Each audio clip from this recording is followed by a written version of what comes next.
பார்த்திபன் கனவு பாகம் 3 அத்தியாயம் 9 விபத்தின் காரணம். நான் மீனாட்சி. கடந்த அத்தியாயத்தில் காஞ்சி அரண்மனையில் குந்தவி தேவியின் அந்தப்புறத்தில் ஒற்றர் தலைவனாக இருந்தது நரசிம்ம சக்கரவர்த்தி தாங்கிறத குந்தவி கண்டுபிடிச்சா. எதுக்குப்பா இப்படி வேஷம் போட்டுக்கிறீங்க அப்படின்னு கேட்டா. அதற்கப்புறம் என்ன நடந்தது வாங்க கதைக்குள்ளே போகலாம். சக்கரவர்த்தியை குந்தவி வியப்புடன் நோக்கினாள். அவளுடைய மைதீட்டிய பெரிய கண்கள் அதிசயத்தினால் விரிந்து மலர்ந்தன. இது என்ன அப்பா இது? கூத்தாடிகள் அல்லவா வேஷம் போட்டுக்கொள்வார்கள். ராஜாக்களுக்கு எதற்காக வேஷம் போடும் வித்தை தெரிய வேண்டும் என்று கேட்டாள். ஒரு தேசத்தை பரிபாலிப்பவனுக்கு பல கலைகளும் தெரிந்திருக்க வேண்டும் குழந்தாய். முக்கியமாக வேஷம் போட்டுக்கொள்ள தெரிந்திருக்க வேண்டும். அப்போதுதான் பிரஜைகளின் மனோபாவங்களை அவ்வப்போது தெரிந்து கொள்ள முடியும். இன்னும் சத்துருக்களை பற்றிய ரகசியங்களையும் தெரிந்து கொள்ளலாம். நாட்டில் குற்றங்கள் நடக்காமல் தடுக்கலாம் என்று சக்கரவர்த்தி சொல்லி வருகையில் குந்தவி குறுக்கிட்டாள். இப்போது எந்த குற்றத்தை தடுப்பதற்காக இந்த வேஷம் போட்டு கொண்டீர்கள்? நான் ஏதாவது குற்றம் செய்யப் போவதாக சந்தேகமா என்று சொல்லி முல்லை மலர்வது போல் பல்வரிசை தெரியும்படி நகைத்தாள். சந்தேகமில்லை குந்தவி, நிச்சயமாக பெரிய குற்றம் ஒன்று நீ செய்திருக்கிறாய். உன்னால் நேற்று ராத்திரி 4 பேருக்கு மரணம் சம்பவித்தது என்று சக்கரவர்த்தி சொன்னதும் குந்தவிக்கு தூக்கி வாரி போட்டது. அதென்ன அப்பா, எனக்கு ஒன்றும் தெரியாதே. ஆமாம், உனக்கு ஒன்றும் தெரியாதுதான். அயல் தேசத்திலிருந்து வந்த ரத்தன வியாபாரி ஒருவனை நீ அரண்மனைக்கு வரச் சொன்னாயா? ஆமாம் சொன்னேன். அது குற்றமா? அவனிடம் நீ யாரென்ற உண்மையை சொல்லாமல் குந்தவி தேவியின் தோழி என்று சொன்னதுண்டா? உண்மைதான். அதனால் என்ன? அதனால்தான் ஆபத்து வந்தது. அந்த ரத்ன வியாபாரிக்கு நீதான் சக்கரவர்த்தியின் மகள் என்று யாரோ பிறகு சொல்லி இருக்கிறார்கள். அவன் இதில் ஏதோ அபாயம் இருக்கிறதென்று மிரண்டு போய்விட்டான். மிரண்டு அன்றிரவே உறையூருக்கு குறுக்கு காட்டுப்பாதை வழியாக கிளம்பி போனான். உறையூருக்கா என்று குந்தவி கேட்ட குரலில் மிக்க ஆச்சரியம் தொனித்தது. இல்லை அப்பா, ரத்ன வியாபாரி காஞ்சிக்கு வராமல் உறையூருக்கு போவானேன் என்று யோசித்தேன். அங்கே அரண்மனையில் கூட ஒருவரும் இல்லையே. அந்த ரத்ன வியாபாரியின் தாயார் உறையூரில் இருக்கிறாளாம். அவளை பார்ப்பதற்காக கிளம்பினானாம். குந்தவி ஏதோ சொல்ல வாயெடுத்தவள் பல்லை கடித்து கொண்டு மௌனமானாள். அந்த ரத்ன வியாபாரி உண்மையில் விக்கிரமன் தானோ என்று அவள் மனதில் தோன்றியிருந்த சந்தேகம் ஊர்ஜிதமாயிற்று. அந்த சந்தேகம் தன் தந்தைக்கும் ஒருவேளை தோன்றியிருக்குமோ என்று எண்ணினாள். தான் ஏதாவது பிசகாக பேசி அவருடைய மனதில் சந்தேகத்தை எழுப்பக்கூடாதென்று தீர்மானித்து கொண்டாள். என்ன அம்மா யோசனை செய்கிறாய் என்று சக்கரவர்த்தி கேட்டார். ஒன்றுமில்லை அப்பா, பழைய ஞாபகங்கள் வந்தன. உறையூருக்கு முன்தடவை நாம் போயிருந்ததை நினைத்து கொண்டேன். இருக்கட்டும் அப்பா, அப்புறம் அந்த ரத்ன வியாபாரியின் கதையை சொல்லுங்கள் என்றாள். காட்டுப்பாதையில் இரவில் போகும்போது அவனை திடீரென்று 4 பேர் வளைத்து கொண்டு வாளால் தாக்கினார்கள். ஆனால் அந்த ரத்ன வியாபாரி லேசுப்பட்டவன் அல்ல. 3 பேரை அவனே தீர்த்து விட்டான். 4வது ஆள் இந்த வாளுக்கு இரையானான் என்று சக்கரவர்த்தி தம் வாளை சுட்டி காட்டினார். மிகுந்த வியப்புடனும் ஆர்வத்துடனும், நீங்கள் எப்படி அங்கே அந்த சமயம் போய் சேர்ந்தீர்கள் என்று கேட்டாள் குந்தவி. இல்லாவிட்டால் இந்த பெரிய சாம்ராஜ்யத்தை நிர்வாகம் செய்ய முடியுமா குழந்தாய்? ரொம்ப தற்பெருமை அடித்து கொள்ளாதீர்கள். நரசிம்ம சக்கரவர்த்தியின் ராஜ்யத்தில் திருட்டு புரட்டே கிடையாது என்னும் கீர்த்தி என்ன ஆயிற்று?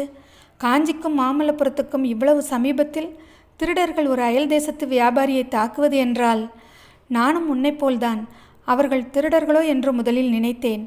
ஆனால் உண்மையில் அவர்கள் திருடர்கள் இல்லை. பின்னே யார் அவ்வளவு துணிச்சலாக காரியம் செய்தவர்கள்? திருட்டையும் வழிப்பறியையும் காட்டிலும் பயங்கரமான விஷயம் குழந்தாய். என்ன அப்பா, அந்த ரத்ன வியாபாரியை நன்றாக பார்த்தாய் அல்லவா? பார்த்தேன். அவனை பார்த்தபோது உனக்கு என்ன தோன்றியது?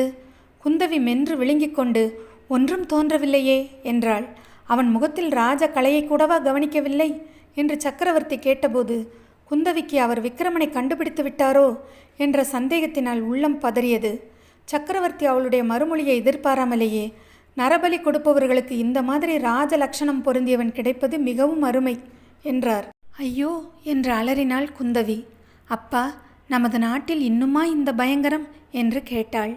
ஆமாம் குழந்தாய், இந்த பயங்கர மூட நம்பிக்கைகளை வேறறுப்பதற்குத்தான் நான் முயன்று வருகிறேன். இன்னும் வெற்றி கிடைக்கவில்லை. ஓரிடத்தில் வேரை களைந்தால் இன்னொரு இடத்தில் முளைத்து எழும்புகிறது. பாவம், அந்த சாது ரத்ன வியாபாரிக்கு இப்படிப்பட்ட ஆபத்து வந்ததே. நீங்கள் அச்சமயம் அங்கே போயிராவிட்டால் என்ன ஆயிருக்கும்? அவன் அப்படியொன்றும் சாதி இல்லை குந்தவி. அவனும் ஒரு திருடன்தான். அதனால்தான் இத்தகைய ஆபத்தில் அகப்பட்டு கொண்டான் என்றார் சக்கரவர்த்தி. குந்தவிக்கு ஒரு நிமிஷம் மூச்சே நின்றுவிடும் போலிருந்தது. நிஜமாகவா அப்பா? இந்த ரத்தினமெல்லாம் அவன் திருடி கொண்டு வந்ததா என்று கேட்டாள். இல்லை குந்தவி, அவன் ரத்தினம் திருடவில்லை. வேறொரு திருட்டுத்தனம் மாமல்லபுரத்தில் செய்ய பார்த்தான். நமது சிற்பிகள் சிலருக்கு ஆசை காட்டி அவன் வசிக்கும் தீவுக்கு அழைத்து கொண்டு போக முயன்றான். இது எப்பேற்பட்ட குற்றம் தெரியுமா குழந்தாய்? இந்த குற்றத்திற்கு தண்டனை என்ன தெரியுமா?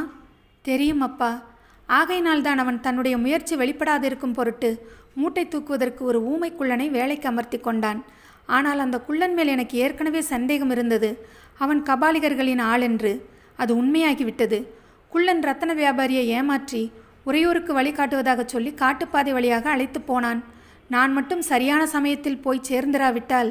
சக்கரவர்த்தி யோசனையில் ஆழ்ந்தார். அப்புறம் என்ன நடந்தது அப்பா? ரத்தன வியாபாரி இப்போது எங்கே? சக்கரவர்த்தி பின்னர் நடந்ததையெல்லாம் ஒருவாறு சொல்லி அவனை தம்முடைய குதிரை மீதே உறையூருக்கு அனுப்பி வைத்ததையும் தெரிவித்தார். குந்தவி சற்று பொறுத்து, ரத்தன வியாபாரி தங்களை இன்னாரென்று தெரிந்து கொண்டானா அப்பா என்று கேட்டாள். அவனுக்கு தெரியாது. ஏன் கேட்கிறாய் என்றார் சக்கரவர்த்தி. ஒன்றுமில்லை, வேஷம் எவ்வளவு தூரம் பலித்தது என்று தெரிந்து கொள்வதற்காகத்தான். பிறகு குந்தவி, அப்பா, ஒரு விஷயம் கேட்க வேண்டும் என்றிருந்தேன். என்ன அம்மா? அண்ணா உறையூரே பார்த்ததில்லை அல்லவா? நானும் அவனும் உறையூருக்கு போக எண்ணியிருக்கிறோம். ஆகா, ஆனந்தமாய் போய்விட்டு வாருங்கள். உறையூர் என்றதும் ஒரு விஷயம் ஞாபகம் வருகிறது. நேற்று மாமல்லபுரத்தில் மாரப்ப பூபதியை பார்த்தேன். அவன் எங்கே வந்தான்? உனக்கு ஏதாவது தெரியுமா? தெரியும். மாரப்ப பூபதியை நானும் அண்ணாவும் தான் வர சொல்லியிருந்தோம். என்னத்திற்காக என்று சக்கரவர்த்தி அதிசயத்துடன் கேட்டார். அச்சுதவர்மர் தமக்கு தேகம் மெலிந்து விட்டதென்றும் ராஜ்ய காரியங்களை கவனிக்க முடியவில்லை என்றும் தெரிவித்தார். அதன்மேல் அண்ணா மாரப்ப பூபதியை வரவழைத்து அவனுக்கு சோழ நாட்டின் சேனாதிபதி பதவியை திரும்பவும் கொடுத்திருக்கிறான். ஓஹோ என்றார் சக்கரவர்த்தி. மறுபடியும் அவர் யோசனையில் ஆழ்ந்தார். பிறகு அவருடன் பேசுவதில் பயனில்லை என்று குந்தவி ஆளை எடுத்து சோகம் பொருந்திய இசையை எழுப்பலானாள். உறையூருக்கு போன விக்ரமன் என்ன ஆனாங்கிறத அடுத்து வர அத்தியாயத்தில் நம்ம பார்க்கலாம். இதுவரைக்கும் என்னோடய சேனலை சப்ஸ்கிரைப் பண்ணவங்க எல்லாருக்கும் ரொம்ப நன்றிங்க.